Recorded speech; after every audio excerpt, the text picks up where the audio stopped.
Nah, setiap ada pergeseran itu khususnya di tulang belakang, khususnya ya, nih lihat, tulang belakang geser ke kanan bisa, geser ke kiri bisa, maju ke depan anterior listesis, posterior listesis bisa semua. Setiap ada yang ini geser dikit aja, pasti nih garis bawahi. Qadarullah. Nah, saya jangan bilang pastilah. Qadarullah di kanan kirinya muscle itu pasti mengeras. Oh, maaf. Qadarullahnya mengeras. Ya, ini geser ke kanan, ini otot muscle yang ada di sini pasti mengeras. Nah, gitu. Kenapa ngeras? Nah, ini saya pakai tangan ya. Ini tulang, ini otot normal. Kalau ini geser, ada benturan dari arah sana, tabrakan misalnya, dak, atau main bola ke tackle, dak, jatuh, pak, benturan, impact, impact. Bisa juga orang jumping smash, main bulu tangkis, dak, mendaratnya, kena tulang belakang, impact nggak? Impact. Semua jenis impact pasti menghasilkan benturan. Nah, nah ini benturan ini ya pasti di apa tuh ada sensor. Jadi kalau dia benturan ke sini, ini pasti mengeras dia. Biar apa? Biar nahan. Ini kalau nggak mengeras, si otot ini nggak mengeras, apa yang terjadi dengan tulang ini? Bablas dia ke sana. Copot tulangnya. Tulang belakang bisa copot, ya bisa aja. Apa yang nggak bisa? Tapi kan nggak terjadi copot. Kenapa? Karena dia geser 1 mili aja, otot di sebelahnya pasti ngeras. Mau kemana? Ayo, mau kemana? Dikerasin nama ini otot nih. Supaya nggak kebablas. Mau kemana? Mau kemana gitu. Tapi udah kadung geser 1 mili. Sampai sini paham ya? 1 mili itu udah lumayan itu, udah sakit itu pinggang itu. Ya, sakit itu pinggang itu. Nah, terjadi seperti itu. Nah, kalau kita anggota apa nih bagian tubuh aktif, tangan misalkan, tangan kita ya. Oh, ini izin ya karena suasana santai saya pakai kaos saja. Nih tangan ya, kita angkat ember. Angkat ember pegangin gini. Pegel nggak lama-lama tangan kita? Ototnya linu nggak? Nyeri nggak tuh otot? Nyeri. Tapi kalau Kontraksi. pegel nyeri linu, kita bisa taruh embernya dan kita ototnya bisa istirahat. Tapi kalau tulang belakang bergeser 1 mili saja ke arah kanan atau kiri, ini otot di kanan ini mengeras, keras gini. Dia bisa istirahat nggak sih otot ini? Nggak bisa. Tidak. Nggak bisa. Karena nggak bisa ditaruh dulu tulangnya. Ini bukan ember. Ini tulang yang bergeser. Nggak bisa dikemana-manain. Tulangnya nggak bisa diapa-apain. Nggak bisa ditaruh. Dia diam aja di situ. Nah makanya di terapi krek nggak sembuh. Bisa dipahami nggak? Kok nggak sembuh gimana maksudnya? Oke, tak jelaskan. Ini yang tadi geser, ototnya mengeras. Ini yang disebut dengan spasme otot. Spasme. Di bahasa Inggrisin ya udah muscle spasm. Jangan bingung lagi. Nanti ketemu lagi pasien radiologi muscle spasm. Waduh, opo iki rek ngirim lagi ke grup. Halo para master. Ya sudah nggak usah gitu lagi sudah. Oh, spasme otot di bahasa Inggrisin muscle spasm. Apa bedanya? Coba bahasa Indonesia sama bahasa Inggris gitu aja. Ya, kita jangan kelihatan kayak orang bodoh-bodoh banget gitu loh. Ya, kita ini kan belajar ilmu ya. Terus update lah. Kalau ini minimal ya. Nih saya himbauan kalau ini ya. Buat semua yang ada di sini. Ya, minimal banget loh. Kalau kita nggak ngerti muscle spasmiku opo, jangan langsung tanya ke grup. Tanya dulu ke Google. Minimal itu, biar nggak malu-maluin gitu loh. Ya, muscle spasm adalah kan keluar penjelasannya gitu ya. Disc bulging apa ya? Disc bulging, taruh dulu ke Google, tanya dulu Google, nggak langsung ke grup. Minimal gitu. Saya dulu punya mentor bisnis, wah itu galaknya setengah mati ya. Saya itu kalau nanya ke dia jawabannya satu kata, googling. Kalau jawabannya dia tahu ada di Google, tapi kalau dia tahu oke ini jawaban yang cukup kompleks baru dia jelasin ke saya gitu ya. Coach, gimana sih, misalnya saya nanya, Coach, gimana sih caranya kita bikin pembukuan itu supaya nggak bocor nih alur debat kredit ini? Karena saya orang kedokteran nih, saya nggak ngerti nih akuntansi ini. Jawabannya itu mesti googling. Aduh, googling gitu. Karena dia tahu dengan saya googling pasti ada jawaban. Tapi kalau saya tanya yang kompleks, Coach, maaf nih, itu kenapa ya? Kok kejadian ketika kejadian setelah perang Azab Ya, Jibril memerintahkan kepada Rasulullah untuk tidak boleh istirahat, baru beres perang, baru juga naruh pinggang 1 detik, 2 detik, Jibril datang lagi. Kenapa kamu istirahat? Tidak pantas bagi seorang Nabi Allah untuk beristirahat sedangkan peperangan belum selesai.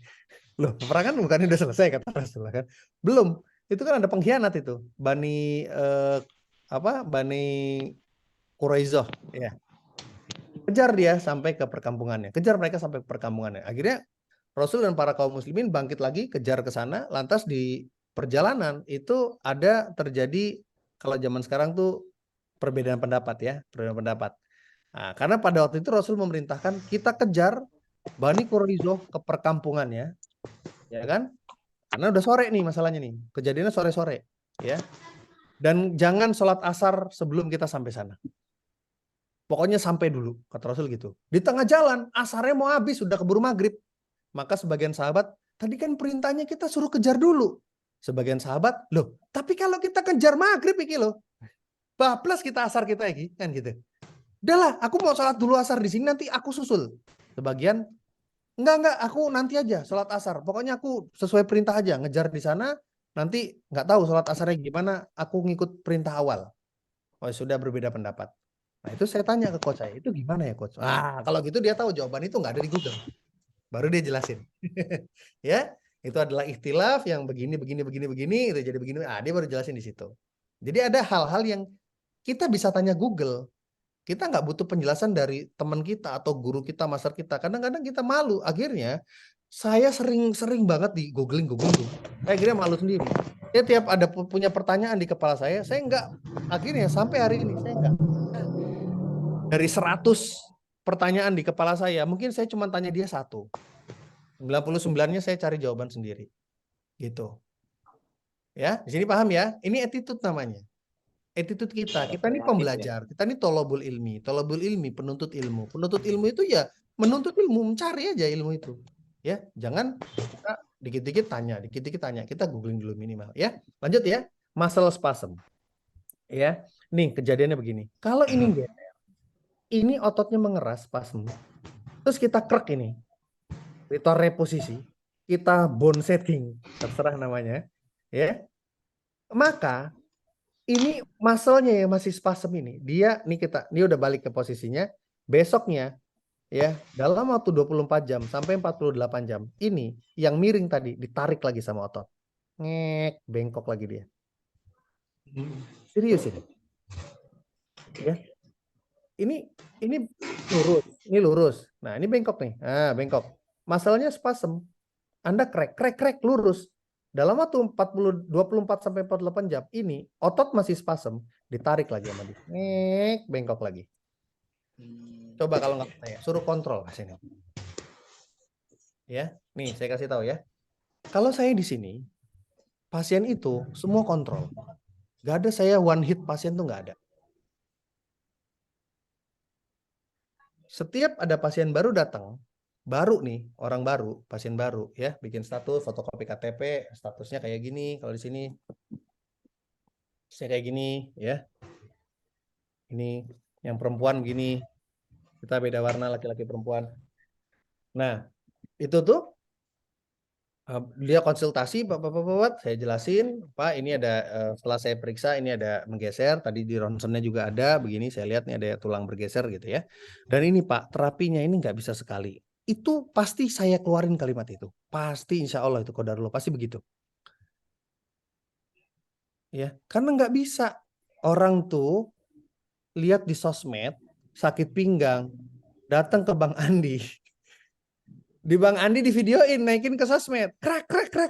Gimana Bu? Enak, lega. Lega tuh udah 4 pertemuan. Bukan sekali datang 10 menit krak. Lega itu nggak mungkin. That's it.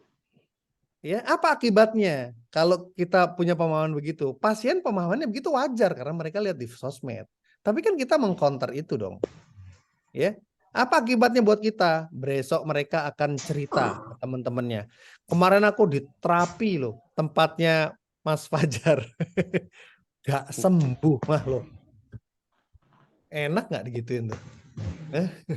Kemarin aku terapi loh, tempat Pak Asep Tangerang loh, nggak sembuh. Wah loh, enak nggak digituin? Hah? Aku dikrek gitu sama Mas Muryono. Gimana rasanya? Enak sih, tapi 3 hari balik lagi sakitnya. Kayak gitu nggak? Saya nggak main-main ya, demi Allah, itu yang datang ke sini pasien tiap hari ceritanya kayak gitu. Aku udah pernah terapi krek di sana, di sana, di sana, di sana, di sana, di mana lah orang sebut. Pernah ada yang dipanggil ke rumahnya, wes macam-macam. Dan terus gimana Bu hasilnya? Nggak sembuh. Berapa kali Ibu diterapi? Cuman sekali sih. Ya jelas nggak sembuh, cuma sekali. Ya, jangankan itu mereka, Ibu ke saya juga, walaupun saya dokter, saya yang rapi langsung Ibu, tetap nggak sembuh kalau cuma sekali. Paham ya? Nah, jangan pernah menjanjikan itu ya, gitu ya. Nah, kenapa? Karena mekanisme begitu. Kenapa bisa begitu? Karena kontraksi ini, spasme ini nggak kayak otot di tangan tadi yang bisa istirahat. Ini nggak bisa istirahat. Kenapa dia nggak bisa istirahat? Nah, saya jelaskan nih. Ya, setiap otot yang berkontraksi, nih perhatikan ya, kontraksi otot. Kontraksi otot aja yang gampang-gampang ya. Wah, sini penjelasan panjangnya ya. Ada ATP, ADP, mengikat, dan seterusnya, bla bla bla, panjang lah ya. Kita nggak usah belajar sampai sana. Kalau saya belajar dan saya hafal. Tapi kita nggak sampai sana. Nah, setiap otot yang berkontraksi, mana ya? Saya cari gambar yang proper ya.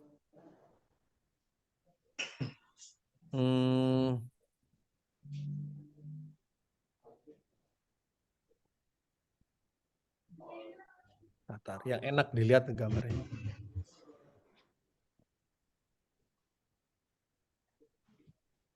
Pas semua. Nggak ada. Oke. Traksi aja deh. Ini.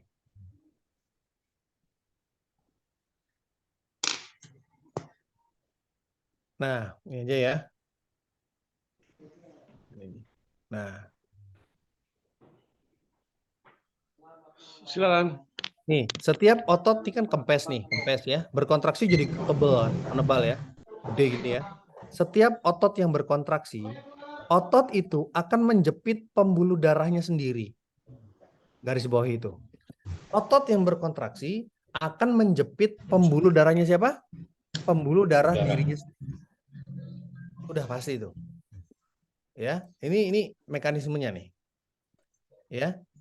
Ini tadi kita coret-coret otot ya. Coret-coret otot nempel itu ya. Nah, itu istilah-istilah bahasa. Ini otot yang kempes. Kalau otot itu berkontraksi, menebal, ya, serabut-serabutnya itu membesar. Ya, tadinya serabutnya tipis segini, ini jadi membesar dia. Dan di sini tuh ada pembuluh darah, pasti kejepit ini. Nah, karena di sini ada serabut yang membengkak juga di bawahnya gitu ya. Jadi pembuluh darah ini kejepit. Pembuluh darah isinya apa? Teman-teman tahu ya? Isinya apa? Oksigen. Apalagi? Ya, darah. Darah membawa apa? Mengangkut oksigen dan nutrisi ya, sari-sari makanan. Sudah tahu loh ya, udah tahu dong ya. Nah, kalau kejepit itu ya, kalau si pembuluh darah tuh kejepit sama dirinya sendiri, sama si otot yang berkontraksi itu, berarti ototnya nggak dapat oksigen dong. Betul. Berarti ototnya nggak dapat nutrisi dong. Betul. Nah, sedangkan otot untuk berkontraksi butuh supply. Betul ya? Otot untuk berkontraksi, sekali lagi pahami. Otot berkontraksi butuh supply. Nah, supply-nya nggak ada. Mampet. Maka apa yang terjadi? Ototnya linu. Nyeri. Begitu, betul? Akibat tersumbat ya dok ya? Karena pembuluh darahnya tertekan. Bukan tersumbat. Tersumbat beda lagi. Tertekan. Nah, dipres dia sama si dirinya sendiri, sama si otot itu. Ya, ini otot, ini ada pembuluh darah. Otot kontraksi, cep, pembuluh darahnya mampet. Gimana ini? Akhirnya otot ini untuk berkontraksi butuh supply. Lah, semua supply dari mana? Orang dia mampetin dirinya sendiri. Oksigen nggak dapat, nutrisi nggak dapat. Akhirnya apa? Racun-racun berkeluaran. Ya, asam laktat dan seterusnya berkeluaran ya. Sehingga apa yang terjadi rasanya? Linu, nyeri, pain. discomfort di otot. Sampai sini paham? Paham. Tadi kalau ototnya otot tangan, kita angkat ember, pasti lama-lama linu. Pasti lama-lama nyeri. Kita bisa istirahat. Ketika kita istirahat, apa yang terjadi? Ototnya dari kontraksi menjadi relaksasi, lepas dia. Lepas, pembuluh darah ngalir lagi. Ngalir lagi, ngalir lagi. Aman. Lah, kalau posisinya di sini gimana? Ya, ini geser. Cet. Nah, ini kontraksi. Ngek. Nah, bisa nggak dia beristirahat? Nggak bisa. Akhirnya pembuluh darahnya kejepit permanen. Sampai sini paham? Paham. Oke. Pembuluh darahnya kejepit permanen. Makanya kalau kita crack ini, kita reposisi ini, kita bone setting ini, dilurusin, tek, ini kontraksi permanen loh. Ditarik lagi sama dia. Ngek. 24 jam, 48 jam balik lagi. Aku udah terapi ke tempatnya Master Edi, gak sembuh. Wes bahasanya gitu. Karena memang 48 jam balik lagi dia. Bengkok lagi tulangnya, kejepit lagi sarafnya. Ya, begitu. Ya. Dan otot yang mengalami kontraksi permanen nggak bisa balik lagi. Nah, ya. Itulah yang disebut dengan trigger point. Oke? Paham ya? Itu yang disebut dengan trigger point. Nah, kalau nyari begini nggak ada yang jelasin. Nah, ini saya jelasin. Ya. Apa ini trigger point ini? Atlas lah apalah. Ini semua nggak ada gunanya. Ini semua gambar-gambar ini nggak ada fungsinya. Kalau Anda nggak ngerti cerita barusan. Oke? Nggak ngerti cerita barusan nggak ada gunanya ini. Gambar-gambar ini nggak ngerti. Bahkan Anda download atlasnya pun nih kayak gini, atlas trigger point ini nggak ada gunanya. Anda nggak akan bisa pakai ini atlas ini. Gimana caranya pakai atlas ini? Kalau nggak paham apa itu trigger point? Kapan trigger point? Ada atlas gini buat apa? Nggak kepake, nggak akan kepake itu atlas. Nggak ada gunanya itu. Anda punya atlas itu kalau nggak paham ini trigger point. Ya, kan sering ini trigger point. Ya, wis ada atlas lah, ada apalah, latihan trigger point, tapi nggak ada yang jelasin kayak barusan. Jelasin dulu trigger point itu apa sih sebetulnya gitu ya. Ya. Trigger point ya. Nah, ini ya. Nah, ini trigger point ya. Nah, ini lebih jelas nih. Oke. Kita buka lagi gambarnya. Ya. Jadi ada serabut otot. Ini nih otot ya, otot yang dalam penglihatan manusia, tapi kalau dilihat di mikroskop kan kayak gini. Serabut-serabut ini, ya. Serabut ya, otot ya. Ini contraction knot nih. Ini kontraksi nih. Ya. Nggak bisa kempes ini. Ya. Sampai kapan? Walau alam, sampai kapan? Nggak bisa kempes ini. Dipijat urut bisa nggak? Nggak bisa. Sport massage MCO? Nggak bisa. Sini ada praktisi MCO, saya juga certified MCO. Nggak bisa pakai MCO. Ya, nggak bisa. Trigger point tuh ngilanginnya ada beberapa teknik, ada banyak cara ya. Nah, tapi itu tadi trigger point. Nah, jadi dalam satu sesi, garis bawah ini, dalam satu sesi terapi pasien, dua hal ini harus dilakukan. Yaitu apa? Ini reposisi ini. Ya, di bone setting, dikembalikan posisinya, di crack, di kertak terserah, namanya pakai aja terserah. Ya, di sini istilahnya reposisi biasanya. Ya, di sini istilahnya kita reposisi, HVLA, adjusting, terus keren-kerenan aja itu, istilah aja. Tapi pemahamannya sama. Di sini geser tulangnya, ngek. Nah, di sini mengeras jadi trigger point. Paham ya, di sini ya? Ini paham ya? Oke. Dalam satu sesi terapi, crack-nya iya, trigger point rilisnya harus juga iya. Itu baru bisa. Itu baru sembuh pasiennya. Sembuh 20% hari itu. Itu udah pakai kayak gitu loh, double teknik loh. Ya, udah pakai double teknik loh. Tetap itu nggak bisa sekali sembuh, nggak bisa. Enakan ya, mendingan ya, lumayan ya, sembuh nggak. Jamin nggak. Sampai sini ada yang mau ditanyakan dulu, monggo, ayo. Trigger point. Trigger point ya. Lanjut. Lanjut. Trigger point kita tidak butuh atlas. Nah itu dia. Ya. Ini saya pembelajaran saya dari dosen saya, Dr. Zuhri namanya. Yang orang Jawa Tengah, Solo mungkin tahu, ada yang tahu nggak ya, Solo, Surakarta. Dr. Zuhri itu guru Kaprodi fisioterapi di Poltekkes Solo. Iya, Pak. Tahu ya? Dr. Zuhri, dokter S3. Kalau saya dokter ya, bukan S3. Itu dokter. Oh, by the way, di grup ada namanya Bu Vita ya. Bu Vita tahu? Ada nih Bu Vita, ada kok. Hadir malam ini ya. Bu Vita itu dokter S3. Bedakan ya. Awas loh. Itu levelnya dosen saya lah itu beliau. Ya. Jadi jangan salah panggil. Ya, Bu Vita itu dokter ya, S3 berarti. Nah, karena gelarnya D besar ya. Kalau saya dokter, beda ya. Kalau saya dokter biasa aja. Beliau dokter ya. Beda Master grade. Lintah, Bu Vita. Master Lintah. Iya, Master Lintah itu Bu Vita, yang nulis Lintah itu dokter by the way ya, bukan dokter ya. Hati-hati ya. Salah sebut nanti. Nah, kembali lagi. Jadi trigger point itu kita nggak butuh atlas. Nggak butuh atlas. Trigger point itu didapat dari mana? Kita pakai kategori dari ID. Ya, kategori dari ID. Nah, ini saya bukain ya. Mio nyeri.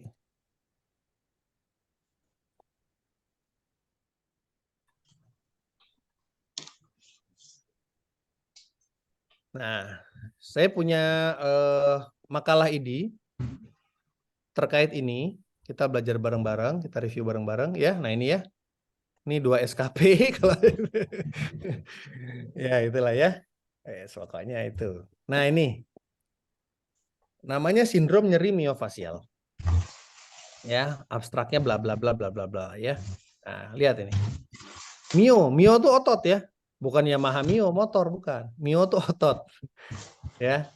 Mio itu otot artinya. Terus fasial itu yang tadi kita sudah bahas, fasia. Pembungkusnya. Ya, masih ingat yang tadi? Kita review sedikit ya biar makin ingat ya. Ada otot, ada fasia. Ini, ya. Oke. Ya, jadi kita makin kita ulang-ulang murojaah, makin kita paham, makin kita juga nggak lupa-lupa. Sindrom nyeri miofasial. Mio otot, fasial fasia pembungkusnya. Nah, adalah sebuah kondisi nyeri otot. Nah, ya, ataupun fasia. Fasia berarti pembungkusnya. Bisa akut, bisa kronik. Apa bedanya akut dan kronik? Nah, ini juga perlu nih. Kalau akut masih baru. Ya, betul. Kalau akut masih baru, kalau kronik sudah lama. Itu yang betul. Ya.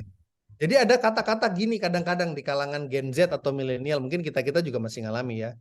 Mungkin ada istilah gini, wah dia nih jomblo akut. Kira-kira istilah itu tepat atau enggak jomblo akut itu? Emang kamu jomblonya berapa lama? Baru seminggu. Oh ya benar jomblo akut. Kurang tepat. Bener dong, kan jomblonya baru seminggu. Berarti jomblo akut. Udah berapa lama jomblo? Wah, pokoknya seumur hidup saya jomblo. Umur berapa? 20 tahun. Berarti jomblo akut apa kronis? Kronis. Kronis parah. Kronis artinya. Iya. Nggak usah ngaku-ngaku dong. Ya. Jadi jangan ketukar istilahnya. Ya. Jangan ketukar ya istilah. Ada akut, ada kronis. Oh, akut itu baru, kronis sudah lama, ya. Gitu. Batasannya berapa lama? Macam-macam, ada yang bilang 3 minggu, ada yang tergantung kasus, ya. Kalau demam, wah, atau kalau dia sakit paru-paru, sesak napas, udah berapa lama sesak napasnya? Udah 3 bulan, udah masuk kronis. Tapi kalau nyeri dilewat dari 3 minggu itu jadi kronis namanya. Kalau nyeri ya, itu batasan akut ke kronis cuma 3 minggu. Ya, lanjut ya. Jadi pokoknya wes nyeri otot lah, ya bisa akut, bisa kronis sudah. Sehingga terjadi penurunan fungsi sensorik. Ada yang ketemu pasien, aku baal, aku kesemutan, ada begitu? Banyak ya, keluhan baal, kebal, kebas, kesemutan ya. Itu sensorik, sensor. Kalau motorik apa keluhannya? Gerak. Ototnya melemah, gerakannya terbatas, nah itu motorik namanya. Ataupun otonom, nah ini yang kemarin. Siapa yang kemarin kirim video di grup yang kalau tahiyat jarinya gerak sendiri? Otonom, itu yang barusan itu. Otonom namanya. Autonomously movement, ya, otonom. Terjadi tanpa disadari oleh pasien itu sendiri. Gerakan otonom terjadinya gerak sendirilah gitu. Wah, aku kesurupan nih kayaknya. Enggak ya, gerak sendiri gitu.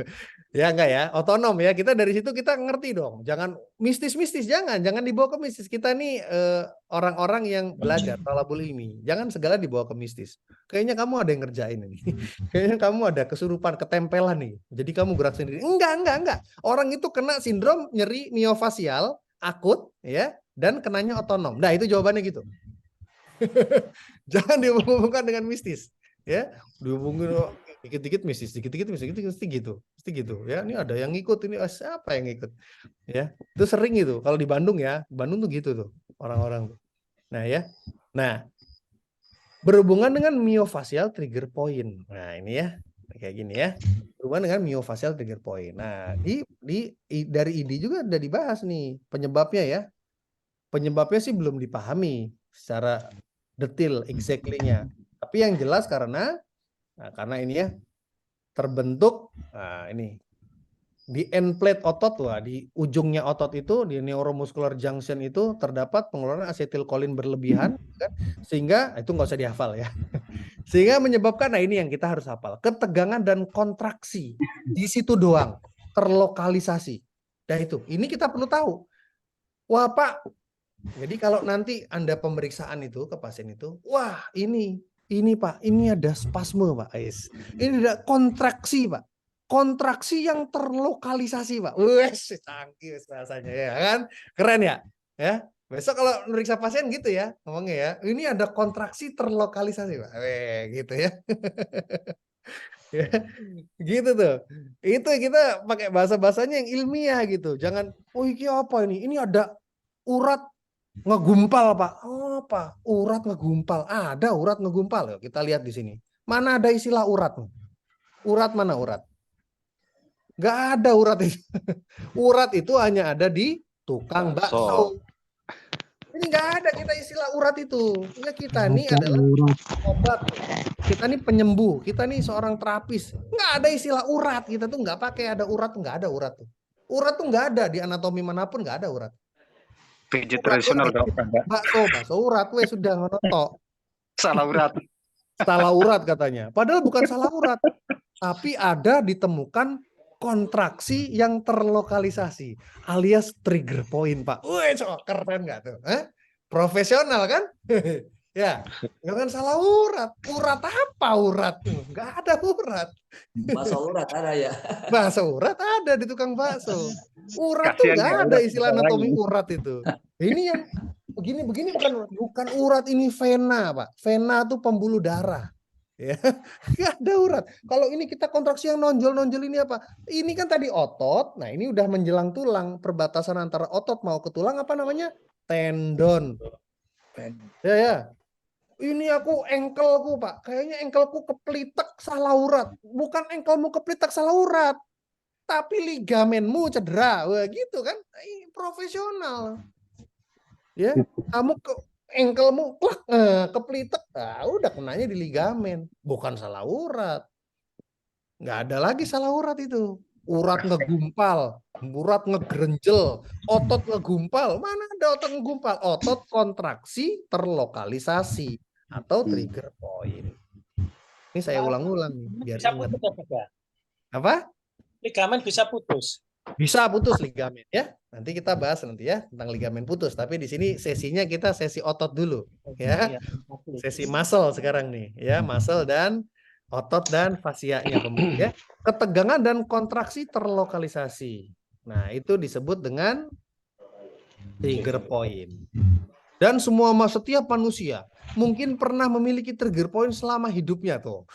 Prevalensi itu angka kejadian. Kejadian antara laki-laki dan perempuan sama, terutama di usia 30 sampai 60. Nah, sekarang yang ngerti digital marketing, Kang Luki nih ngerti nih, ya? Ada nggak? Udah datang belum? Ya. Kalau ngiklan targetingnya tuh 30 sampai 60.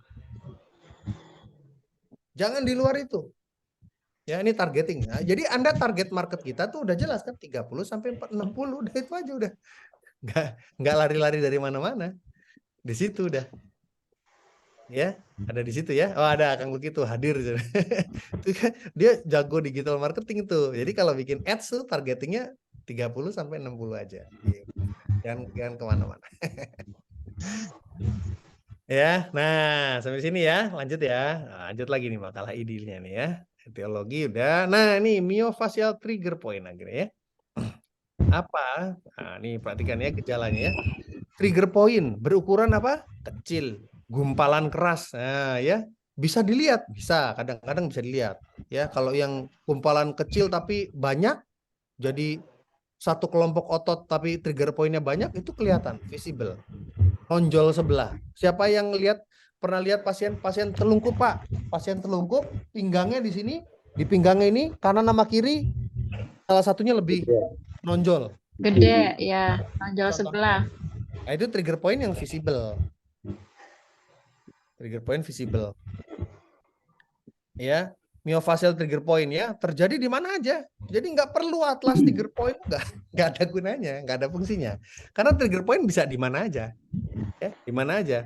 Bisa cedera atau kelebihan beban otot ya, biasanya gitu-gitu ya. Nah, itu ya. Nah, bisa. Nah, ini dua nih. Myofascial trigger point bisa aktif, bisa laten. Ya, kalau yang aktif dia sakit sekarang. Kalau yang laten dia sekarang nggak sakit. Diulang ya. Trigger point aktif, dia sakitnya sekarang. Pak, keluhannya apa? Ini nih, aku ini pinggang nih. Nah, itu berarti trigger point aktif. Sebelah kanan apa kiri, Pak? Dua-duanya sih, tapi lebih dominan kanan. Kanan kita terapi, pertemuan pertama, pertemuan kedua masih kanan, pertemuan ketiga masih kanan, pertemuan keempat dia datang, sekarang kok aku pindah kiri ya? Nah, gitu. Aku kanan udah enakan nih, master nih, nah gitu kan. Tapi sekarang pindah kiri. Pak, itu jangan kaget, jangan takut, jangan panik. Waduh, mati aku, Rek. Kemarin kirinya nggak kenapa-napa, sekarang jadi nggak. Tenang. Ya, jelaskan secara ilmiah, Pak. Kemarin waktu Bapak datang pertemuan 1, 2, 3, itu yang kanan namanya trigger point aktif, Pak. Yang kirinya masih laten. Sekarang yang aktifnya sudah baikan, sudah enak. Kenapa? Yang kanan sudah baikan, sudah enak. Trigger point aktifnya sudah kempes lah gitu ya. Kenapa yang kirinya jadi sakit itu bukan pindah, tapi yang kiri itu dari awal memang sudah ada. Cuma dia sifatnya laten. Itu jelasinnya. Bisa dipahami? Aktif dan laten. Udah ya? Clear? Lanjut? Lanjut ya? Untuk latennya apa, Dok? Nanti. Waduh, kok bisa pindah? Nggak mungkin. Nggak mungkin ya? Lanjut, Dok. Nggak ada tuh pindah, sakit pindah, nggak ada. Sakit tuh nggak pindah.